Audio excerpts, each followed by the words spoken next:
essa não é a primeira vez que o governo exonera quadros técnicos do INPE em meio ao aumento nas taxas de desmatamento. No ano passado, vamos relembrar, o presidente Jair Bolsonaro dispensou o então diretor-geral do INPE, Ricardo Galvão, também após a divulgação de dados sobre desmatamento da Amazônia, o que gerou, inclusive, protestos dentro e fora do Brasil. Daqui a pouquinho a gente vai conversar justamente com o ex-diretor do INPE, Ricardo Galvão. A gente vai questioná-lo sobre essas mudanças, essa reestruturação e pedir um balanço do que ele viu acontecendo nesse um ano desde que ele deixou o INPE. A gente já estava conectado com ele, mas caiu a conexão, então daqui a pouquinho a gente volta. Voltamos com o Ricardo. Olá, professor Ricardo Galvão, já está com a gente? Sim, Thalita, boa tarde. Boa tarde, seja muito bem-vindo, professor. Um prazer recebê-lo aqui, muito obrigada. Eu queria começar pedindo para que você fizesse um balanço desse um ano do INPE, desde que você deixou o órgão. Você, imagino, tem acompanhado a atuação. Eu queria saber o que você pensa dessa reestruturação proposta pelo governo, a maneira como ela tem sido feita, com a exoneração agora dessa coordenadora também. Eu queria que você desse um parecer sobre tudo isso que está acontecendo com o INPE nesse momento, professor. Bom, eu vou começar falando sobre o que aconteceu no INPE neste um ano, né? Deixe-me só baixar o som aqui. Bom, eu tinha bastante receio no começo que haveria alguma ação sobre o INPE para cercear a divulgação dos dados. Na verdade, quando eu fui substituído, eu tive uma reunião com o diretor interino e ele me informou que isso não iria acontecer. Isso foi muito bom, fiquei bastante satisfeito. E, de fato, neste ano que nós passamos, quase um ano que eu fui exonerado, o INPE tem mantido a divulgação dos dados de desmatamento da Amazônia e sobre queimadas. Nós temos visto isso continuamente na imprensa. E sobre esse aspecto, podemos dizer claramente que não houve cerceamento à divulgação dos dados produzidos pelo INPE. No entanto, houveram várias medidas internas que, vocês sabem, os servidores do INPE têm reclamado muito. Uma delas é essa reestruturação interna que foi utilizada como argumento do governo para demitir a doutora Lúbia Vinhas da coordenação de observação da Terra, que é a principal coordenação do INPE para monitoramento dos biomas brasileiros, Amazônia, Cerrado e todos os outros, principalmente a Amazônia e Cerrado, com relação ao desmatamento e queimadas. Por que ficamos todos surpresos sobre essa maneira que está sendo feita essa reestruturação interna e por que os servidores do INPE dela reclamam? Em todas as instituições científicas, qualquer reestruturação, mudança de regimento, principalmente nas unidades de pesquisa do MCT, são ações que são tomadas com a aprovação de órgãos colegiados internos e do órgão colegiado superior da instituição, que é o seu chamado Conselho Técnico Científico, que, segundo dizem os servidores do INPE, eu realmente não acompanhei isso, não está operante desde março deste ano, o que é muito preocupante. Bom, com base nessa proposta de reestruturação, o diretor interino, o que ele fez, formou um grupo que trabalha junto com ele, fazendo a proposta. Eu quero deixar claro que esse grupo, sem dúvida, é feito de pessoas muito competentes, mas não de uma forma aberta. E foi fazendo essa proposta de reestruturação, que até sob o ponto de vista de administração, das normas de administração, não está totalmente errada, vamos dizer assim. Mas essa proposta foi sendo conduzida entre paredes, né? Dentro do grupo que trabalha com ele. E o mais preocupante, que deixou bastante os servidores muito preocupados e com razão, é que, enquanto estava fazendo essa reestruturação, o diretor do INPE passou a despachar com aqueles que ocupariam a nova estrutura. Sabe? Então, por exemplo, vamos colocar o caso da doutora Vinha, ou outro coordenador. Ao invés de se comunicar diretamente com o diretor, eles tinham que passar as informações da coordenação através daquele que virá a ser o novo chefe na nova estrutura. Certo? Isso, se não é ilegal, é extremamente irregular numa instituição pública. Não se faz assim. Né? Em qualquer instituição pública, nós não podemos ter um regimento paralelo.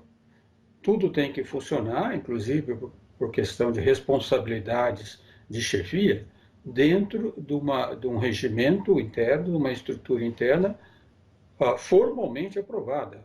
Inclusive, no caso das instituições federais, aprovada no Diário Oficial da União. Isso não existe.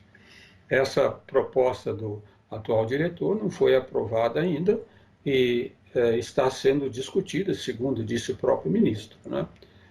Mas na coletiva que deu o ministro junto com o diretor confirmou sim que está trabalhando com esse grupo, porque a alegação dele, ele gostaria que quando a estrutura for implantada, que os que virão a ser os chefes nessa nova estrutura já tenham conhecimento operacional dela. Ora, isso poderia ser feito simplesmente fazendo com que eles participassem das reuniões decisórias. Outra coisa importante que mostra, infelizmente, que essa estrutura, na minha opinião, tem um caráter bem claro de hierarquia militar, é que nas instituições de pesquisa, como eu disse, todos os grandes projetos da instituição, toda a programação, o programa estratégico da instituição é discutido em órgãos colegiados. Não é uma discussão direta do diretor com o chefe imediato. E segundo me disseram os servidores do INPE, isso não está acontecendo. E é muito preocupante. Além do mais, o INPE está agora passando pelo processo de escolha do novo diretor. Sob esse ponto de vista, quero até parabenizar o ministro Marcos Pontes, porque quando eu saí, na última reunião que eu tive com ele, né, quando eu fui exonerado, ele se comprometeu a manter a regra de escolha do novo diretor através de comitê de busca. E isso realmente ele o fez. Ele me disse que ia manter o diretor interino por 1 ano, porque para todo esse processo de nomeação de comitê de busca, escolha, seleção de candidatos, leva da ordem pelo menos de 6 meses. Então não faria sentido, como diretor interino tinha só 1 ano, não faria sentido fazê-lo imediatamente, seria melhor fazê-lo durante a sua gestão. Isso está correto. Agora, nesse processo, existem 9 candidatos. Aliás, hoje saiu a homologação dos nomes desses candidatos. Candidatos de altíssimo nível, inclusive um deles, o Dr. Gilberto Câmara, que já foi diretor do INPE, e hoje em dia é o diretor de administração de um órgão da ONU em Genebra, encarregado de sensoriamento remoto. É um especialista de grande nome, mas há outros, professores da USP, pessoas especializadas do INPE, do ITA, desculpem, pessoas que já foram diretores de outras instituições de pesquisa do MCT. Isso demonstra o grande interesse que desperta o INPE na comunidade científica. Nomes de altíssimo nível se apresentaram como candidatos para disputar esse processo de diretor do INPE.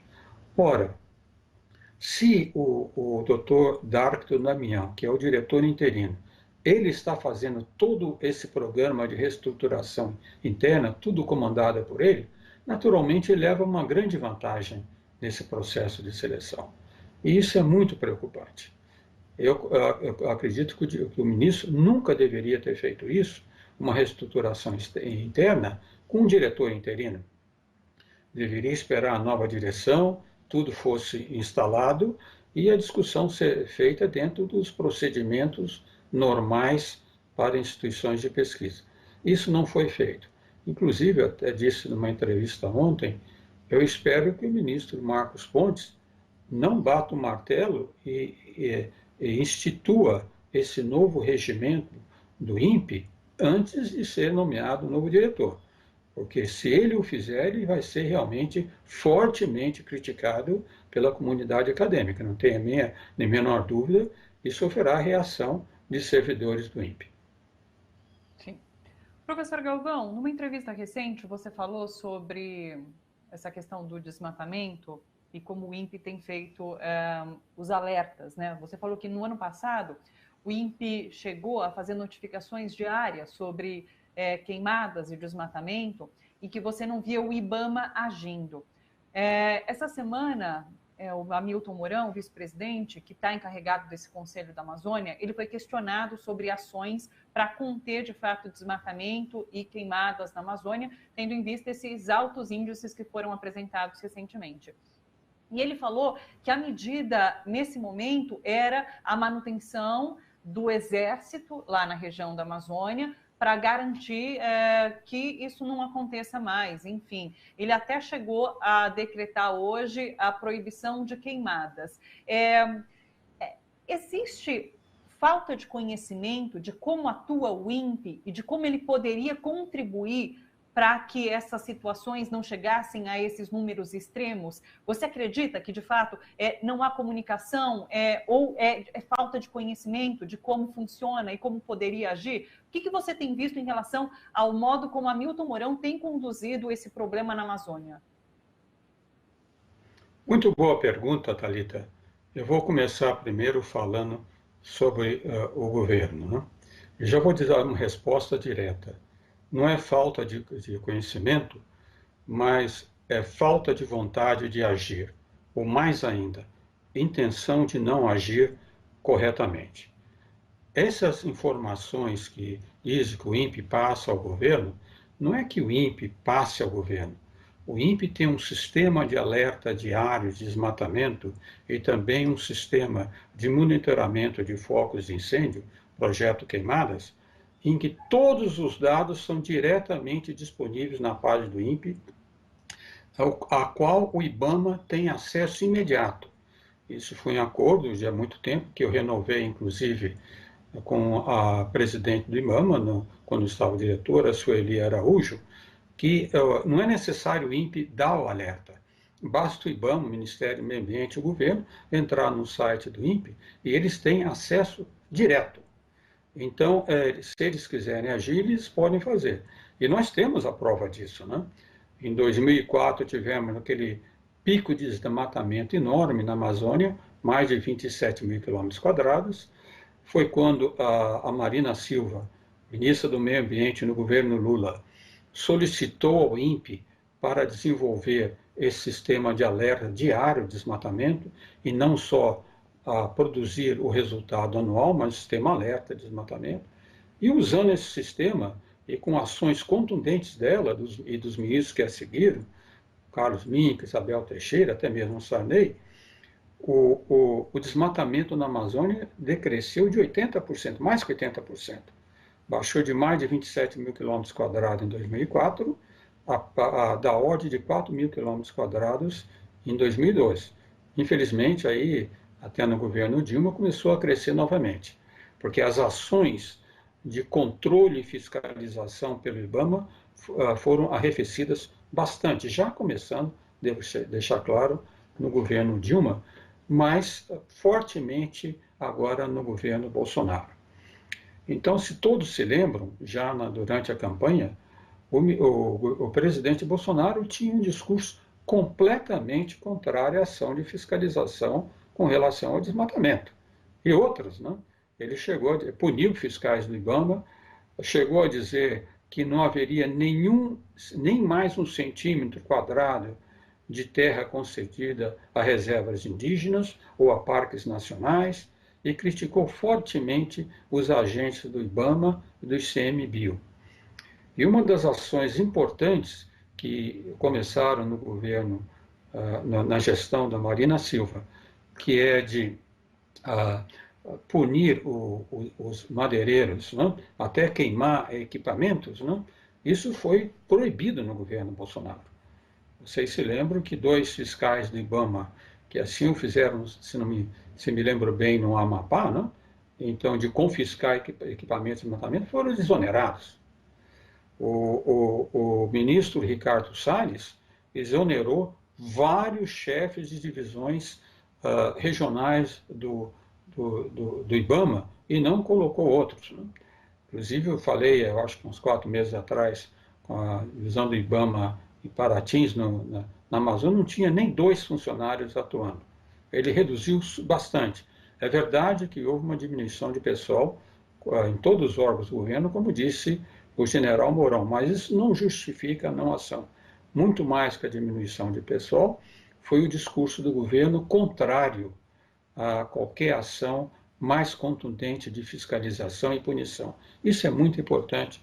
E isso veio de uma ideologia dele, do ministro Ricardo Salles, do ministro Ernesto Araújo, né, que o monitoramento ambiental é contrário ao desenvolvimento econômico da região, que é um absurdo. Bom, com a mudança do Conselho da Amazônia, que foi revigorado face às críticas fortíssimas do setor econômico lá fora, que, aliás, quando eu fui exonerado em agosto, numa entrevista, agora não me lembro a que jornal, eu disse claramente que isso ia ocorrer, porque nós temos no INPE muito contato com o exterior e sabíamos que isso ia ocorrer. Eu fui entrevistado por televisões de toda a Europa, Alemanha, Suécia várias vezes, Noruega, Holanda, Portugal, Itália, e todos eles sempre levantavam o mesmo ponto, né? Que haveria uma ação contundente dos consumidores europeus e agora dos americanos. Não é nem que os governos queiram fazer. Os fundos de investimento são carteiras de investidores. E esses investidores estão exigindo a pauta do desenvolvimento sustentável e preservando o meio ambiente percola o mundo todo. Só um governo muito ignorante não vê isso, né? Bom, mas forte essas pressões econômicas, o governo começou a mudar seu discurso. E eu realmente fiquei muito feliz quando o Conselho da Amazônia passou para o general Mourão, que obviamente aparentemente é uma pessoa mais sensata. Só que o general Mourão, infelizmente, ele tem um discurso que varia de intensidade, vamos dizer assim, com relação ao controle do desmatamento, né? Enquanto ele disse agora, nos dias mais recentes, que realmente aumentou o desmatamento, que é preciso ter ações mais contundentes, né? Por outro lado, quando falou com os investidores externos, veio aquela história que não engana mais ninguém, que é falta de comunicação correta, que o Brasil faz muito mais que deveria fazer. Tudo isso não é verdade, né?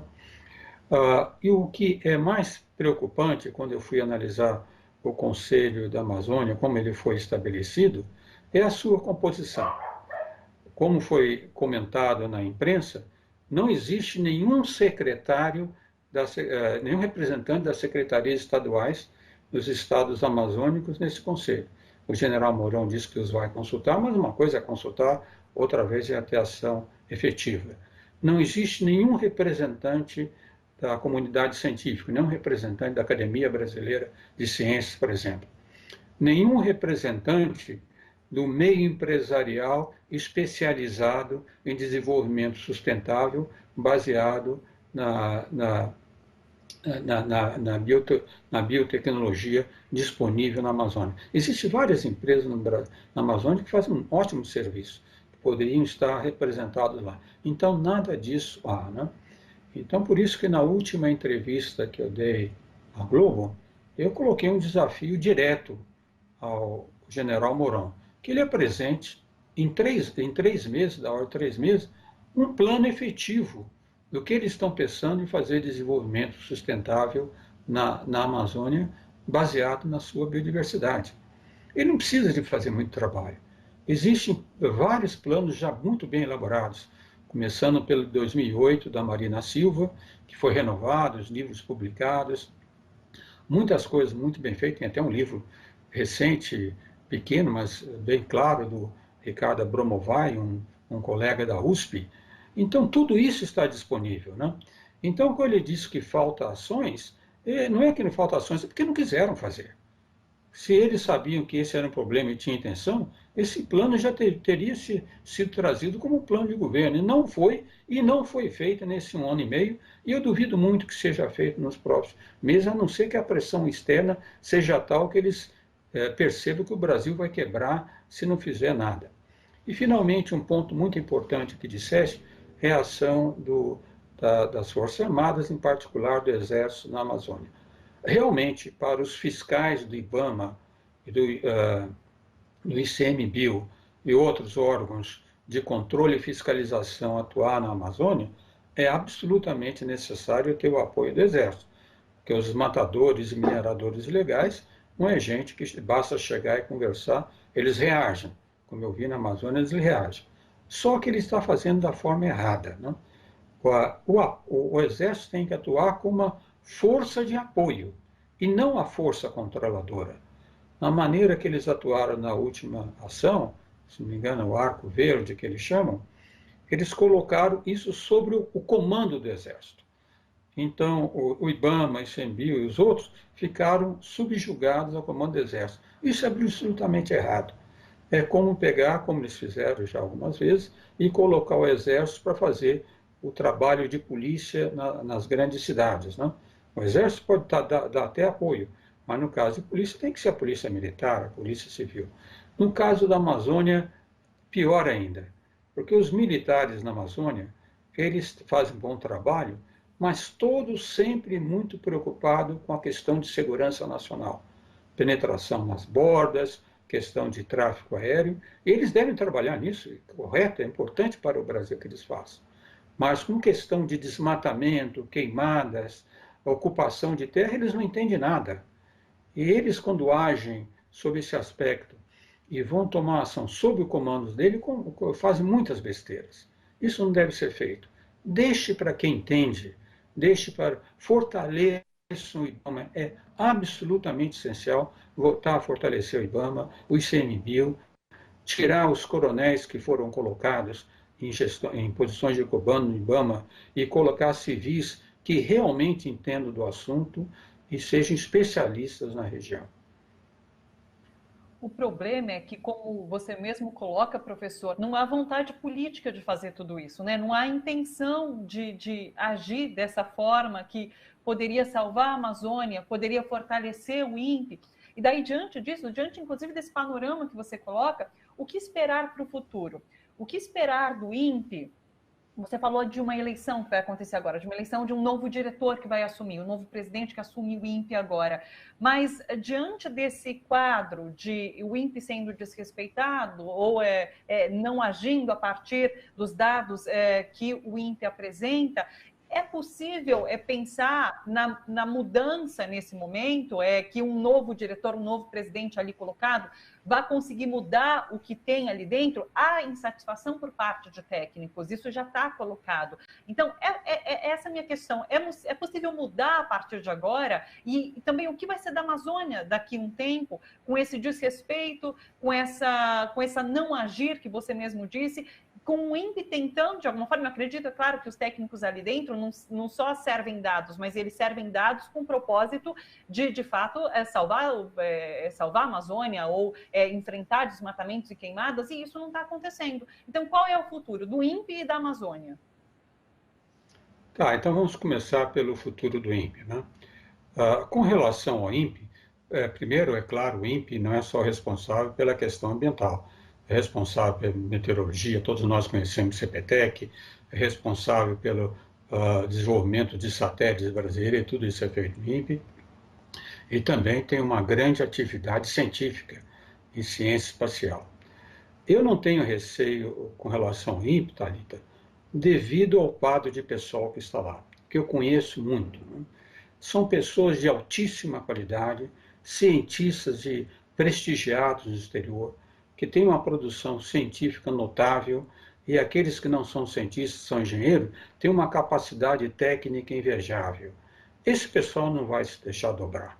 Qualquer diretor que entre lá, que queira pressionar o INPE, por exemplo, para cercear os dados, para deixar de divulgá-los, Ele não vai ter nenhum êxito, eu tenho absoluta certeza disso, porque ele vai estar mexendo com funcionários públicos concursados que têm um prestígio nacional no exterior muito forte. Basta eles começarem a reclamar e começar a ter uma pressão muito grande, Academia Brasileira de Ciências, Sociedade Brasileira para o Progresso Ciência e tantas outras instituições, nenhum político vai sustentar. Eu não tenho receio com relação a isso. Eu espero, como eu tenho dito desde quando eu fui exonerado, né, que a ciência brasileira não se calará. E tem demonstrado que não está se calando. Os próprios servidores do INPE, os próprios, não estão se calando. Então, sob esse ponto de vista, eu não tenho receio, eu tenho receio sim, e aí o governo pode atuar, porque nós estamos agora num processo, não só diretor do INPE, mas o governo está agora elaborando a PELOA para o PELOA 2021, ou seja, projeto de lei orçamentária anual para o próximo ano. Sob esse ponto de vista, o governo pode realmente atuar. Se o governo cortar substancialmente o orçamento do INPE do ano que vem, aí sim ele pode impedir várias atividades de pesquisa que, mesmo tendo pessoal muito capacitado, não consigo fazer. Essa é a grande preocupação que eu tenho. Não quanto ao pessoal, mas se houver alguma ação clara do governo de cortar o orçamento do INPE. Eu não sei como está sendo elaborado o orçamento, não sei se isso vai acontecer. Provavelmente deve ter algum corte devido à situação econômica grave que nós estamos passando, e nem tudo nisso pode ser colocado sob a culpa do governo, porque temos o problema da pandemia, isso é evidente. Mas o INPE não pode, por exemplo, vamos supor, para não falar em Amazônia, vamos supor o caso do CPTEC, né? O INPE, com o seu supercomputador, é responsável pela previsão meteorológica para todo o país. Todos os órgãos usam. Marinha, Aeronáutica, Exército, Agência Nacional de Águas, Ministério da Agricultura e todas as outras mais. Né? Se houver um corte substancial nesse trabalho do CPTEC, isso vai afetar o país todo. Né? Eu espero que o governo não seja tão obtuso a chegar a esse ponto. E também na questão do desmatamento da Amazônia. Então, essa é a minha visão para o futuro do INPE no próximo ano. Quanto à Amazônia, a situação realmente é muito preocupante, Thalita. O que acontece? Existem trabalhos muito bem feitos por cientistas, entre eles o Dr. Carlos Nobre, professor Lovelace dos Estados Unidos, que mostram que se a Amazônia toda, não só a Amazônia no Brasil, mas toda a Amazônia, tiver um desmatamento da ordem de 25% a 30%, vamos colocar um número da ordem de 30%, né? A tendência dela a virar uma savana será irreversível. E isso é muito preocupante, porque de 1988 até agora, só na Amazônia brasileira, já desmatamos da ordem de 11%. No chamado arco do desmatamento, que fica no sul da Amazônia, começa no Maranhão e vai até o norte de Mato Grosso, as temperaturas médias já são maiores que no resto da Amazônia e a época da seca já dura da ordem de 20 dias a mais que o resto da Amazônia. Então, os efeitos já estão sendo sentidos e esse ano vai ser terrível, porque a temperatura do Atlântico está superior à dos anos passados. Isso vai dar maior incidência de queimadas. Além do que, todos nós sabemos que todas as florestas tropicais têm uma quantidade enorme de vírus, que não nos afetam porque eles estão em equilíbrio. Ao longo da evolução, atingiram um equilíbrio junto com as espécies animais e de plantas que existem na região. Mas, ao desmatar, esses vírus podem continuar a aparecer. Todo o nosso regime pluviométrico, a Amazônia é responsável praticamente toda a chuva que ocorre no Brasil, vai ser destruído. Então, o problema é muito sério, extremamente sério, né? E, infelizmente, esse governo terraplanista não tem conhecimento suficiente para tratar da forma que deveria tratar esse problema. Puxa vida! Professor Ricardo Galvão, uma grande honra recebê-lo e poder conversar com você e trazer informações tão valiosas aqui para o nosso público. Muito obrigada pela participação. Uma boa tarde para você. Obrigado a vocês, Thalita, e é sempre uma satisfação colaborar com a TVT. Um grande abraço a todos.